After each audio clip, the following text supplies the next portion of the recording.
فانتقمنا منهم، ما از اینا انتقام گرفتیم.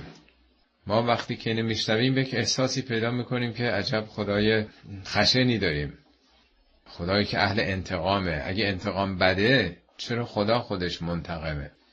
اتفاقا منتقم یکی از اسمای زیبای خداست در قرآن، او رو به عنوان اسماء الحسنا میگه. ذوالانتقام، خدا صاحب انتقامه، خدا منتقمه. به نظرم یه ذره عجیب میاد. انتقام ریشه نقمه است. نقمه یعنی در واقع برگردوندن، ریجکت کردن چیزی که مفید نیست.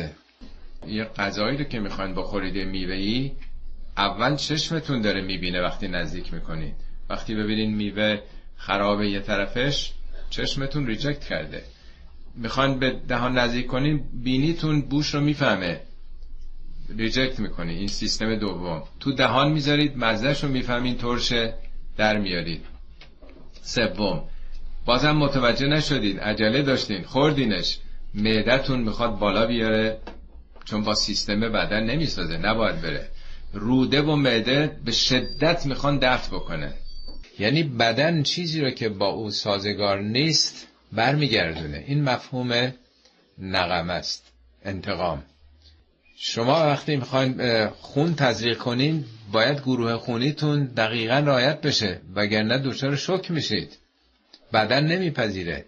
وقتی که میخوان عضوی رو پیوند بدن، حتی پوست بدن، شما پوست خودتون رو به راحتی میتونید پیوند بدن، ولی پوست دیگری رو بدن نمیپذیره، کلیه و قلب دیگری نمیپذیره. با 1000 جور ترفند به بدن میقبولونن. گلوبولای سفید اون قسمت تشخیص دهندش رو میارن پایین، بدن رو فریب میدن تا یه مدتی بالاخره خوب میگیره به اون. همه چیز کد داره بدن. یعنی وقتی که بدن ما چیزی رو که با کد خودش سازگار نیست، نمیپذیره، ریجکت میکنه، سیستم هستی، سعادت، بهشت خدا میتونه چیزی رو که باش هماهنگ نیست بپذیره؟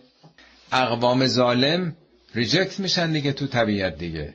اینا میگه ما از اونها انتقام گرفتیم.